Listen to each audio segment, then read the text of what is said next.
এখন বেরিয়ে আসলো আবু তো আদনান হুজুরের সে বোর অপকর্ম। সন্তানদের ছেড়ে চলে যেতে পারে তো ও আর কার হবে? দীর্ঘদিন আগে এই আবু তো আদনান হুজুরের বোর আরেকটি জামাই ছিল, স্ত্রী সাবিকুন নাহার, আমি যার প্রথম স্বামী। যেই স্বামী ইতিমধ্যে লাইভে এসে সবকিছু বলে দিয়েছে তার বউ কতটা নিকৃষ্ট। আদনান তাহা আহমেদের বর্তমান বলতে পারি না যে ওর স্ত্রী সাবিকুন নাহার, আমি যার প্রথম স্বামী। অনেকে এই কথাটা বিশ্বাস করতে চায় না, অনেকে বলছে বা কমেন্ট করছে আমি এগুলো ভুয়া বা মিথ্যে বলি। আমি তার প্রমাণ দিচ্ছি, এখন প্রমাণ নেন। এই হইল আমার দ্বিতীয় সন্তান। প্রথম সন্তান যেটা একদিনে গেছে, সাবিকুন ওর মতন শয়তান আমার মা না। এটা আমার মেয়ে ওয়ারিশা, দেখছেন আপনারা। এরপরে আপনারা বলেন আমি মিথ্যে বলি, আরো প্রুফ দিতেছি, এখন প্রুফ নেন। আমার বিয়ের ছবি, আমার যে বিয়ের ছবি আছে সেগুলো আমি এখন দেখাইতেছি। দেখেন, এই যে সাবিকুন নাহারের বিয়ের প্রথম দিনের ছবি, যেদিন কাবিন হয়। আরো আমি দেখাইতেছি আপনাদের। এই হলো ও সই করতেছে কাবিন নামায়, এবং ওর মা পিছনে হাত দিয়ে মুখ ঢেকে রাখছে, এবং ওর দুলাভাই শাহাবুদ্দিন। এই যে সাবিকুন নাহার লাল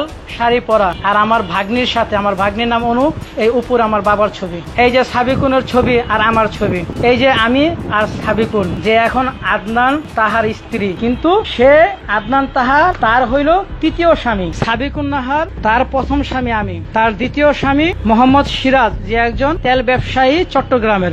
তৃতীয় স্বামী হইল আদনান তাহা। মিডিয়া বা ফেসবুক বা ইউটিউব যেভাবে সাবিকুন নাহারকে নিয়ে বলতেছেন, তার চোখের জল দেখে আপনাদের চোখের জল পড়া যায়। তার কথা শুনা সে বিদেশ চলে যাবে তার স্বামীকে নিয়ে। আহা হা, তার কি মহব্বতের কথা আপনারা শুনা, তার কথায় আপনারা পয়টা গেছেন। তার অশ্রুর ভিতরে যাবেন না। এবং প্রতিজনের কাছ থেকে ও দেনমোহরের টাকাগুলো তুইলা নেয়। কিছুদিন আমার সাথে তো 7 বছরের সংসার, পৌনে 7 বছর বা 7 বছর সংসার। এই 7 বছরের সংসারে ও যদি আমাকে ছেড়ে, আমার সন্তানদের ছেড়ে চলে যেতে পারে তো ও আর কার হবে? আমার সিঙ্গাপুরে ছিলাম, সিঙ্গাপুরের টাকাগুলো বৈশা ওরে নিয়ে ভেঙে খাইছি। ও যা বলছে তা শুনছি। ও আমারে নিয়ে এক জায়গায়, আমার বাসা ভালো না, আমার বোন ভালো না, মা ভালো না, ঠিক আছে, ওদের বাসায় যাইতাম, ও থাকতাম ওইখানে 6 মাস 3 মাস ভাড়া হিসাবেও, 5 তলা ভাড়া হিসাবেও আমার রাখছে। আমি সেখানেও গেছে ভাড়া দিয়া থাকছে। ও এইভাবে করে আমার নাচাইছে। যাক, নাচাইছে ভালো কথা। যেদিন আমি জানতে পারি বা ওর মুভমেন্ট আমি দেখি খুব খারাপ, যখন ছাড়াছাড়ি হবে, তারপর মুভমেন্ট দেখে একসময় ছাড়াছাড়ি হয়, আমার সাথে দুর্ব্যবহার করে, ওর মায়ের বাসায় এক সপ্তাহ চলে যায়। আমার সন্তানগুলারে আমার বাড়িতে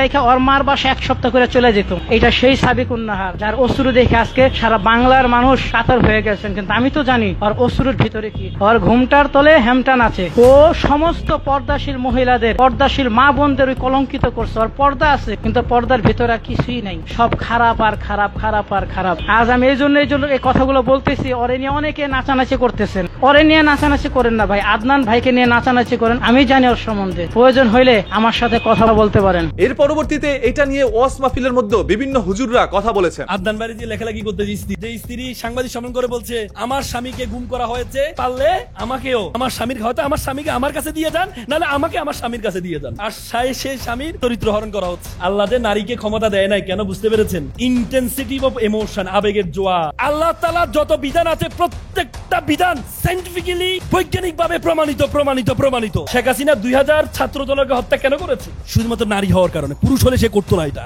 কারণ নারী তার আবেগের জোয়ার বেশি, সে হুট করে সিদ্ধান্ত নেয়। খালেদ বিন ওয়ালিদ ইসলামের সবচেয়ে বেশি যুদ্ধে অংশগ্রহণ করেছেন। তিনি যখন মৃত্যু সজ্জায় বিছানায় মারা যাচ্ছেন, তখন তার প্রিয়তমা স্ত্রী বলে, স্ত্রী দেখো তো পুরো শরীরের মধ্যে কোথাও তলোয়ারে আঘাত পড়ে নাই, কোথাও চিহ্ন আছে কিনা দেখো তো, কোনো খালি জায়গা আছে কিনা। বলে যে প্রিয়তমা স্ত্রী বলে, না, আপনার শরীরে কোথাও তলোয়ার আঘাত পড়ে না, এমন কোনো জায়গা নেই। বলে যে আমার খুব ইচ্ছে ছিল আমি শহীদ মৃত্যু ধারণ করবো, কিন্তু আমার বিছানা মারা যাচ্ছে। তখন স্ত্রী বলল, আপনাকে বলা হয় সাইফুল্লাহ, আল্লাহর তলোয়ার। পৃথিবীতে এমন কোন তলোয়ার তৈরি হয় নাই আল্লাহর তলোয়ারকে মাটিতে ফেলবে, পৃথিবীতে এমন কোন তলোয়ার তৈরি হয় নাই, এজন্য আপনার শহীদ মৃত্যু হয় নাই। কি স্ত্রী, কি স্বামী, আল্লাহু আকবার। কি স্ত্রী, কি স্বামী। এটা আবার আমাদের সারা বাবিদের মতো স্ত্রী না। আদনান বাড়ি যে লেখালেখি করতে যে স্ত্রী, এজন্য আল্লাহ বলছে নারীদেরকে আল্লাহ তাআলা কি করেছেন? আর রিজালু কাওয়ামুনা আলা নেতা বানাইছে। কোথায় থেকে? কার উপরে? নারীর উপরে পুরুষকে বানাইছে। কারণ নারীর হচ্ছে আবেগী, হুট করে ফেলে, এরপরে হায়রে কি করলাম। শেখ হাসিনা ওদের জিজ্ঞেস করেন, পার্সোনালি কথা বলে দেখেন, সে বলে হায়রে কি করলাম। কিন্তু উপরে যদি বলে আমি যা করেছি দেশের জনগণের জন্য করেছি। এবং কি ডিভোর্সের ক্ষমতা নারীকে কেন দেওয়া হয় না জানেন? বলতে লজ্জা পান কেন? নতুন বাংলাদেশ বলতে লজ্জা পান কেন বলেন?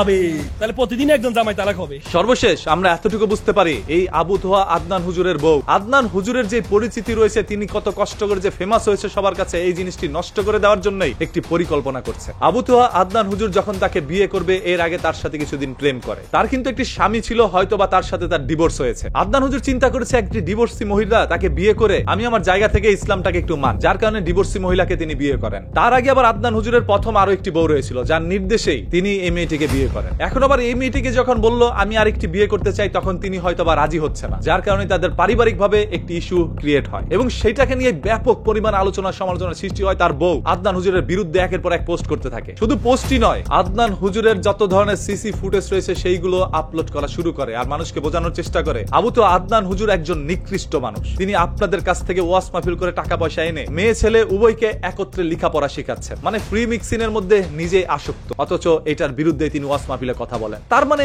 আদনান হুজুর একজন ভণ্ড, এটাই আপনাদের সামনে প্রমাণ করার চেষ্টা করেছিল তার বউ। তবে কথায় আছে না, কেঁচো খুঁড়তে গেলে সাপ বেরিয়ে আসতে পারে। আজ আদনান হুজুরের ওয়াইফের নিজেরই মুখোশ উন্মোচন হয়ে গেল। এখন আপনাদের কাছে এই বিষয়টা কি মনে হয় আপনারা একটু কমেন্ট করে জানান, দেখতে চাই আপনাদের সবার মূল্যবান মতামত। আর হ্যাঁ, যদি ঘরের মধ্যে আপনার এরকম বউ থাকে তাহলে শত্রুর দরকার নাই, কারণ বাইরের শত্রুর চাইতে ঘরের শত্রু বেশি ভয়াবহ।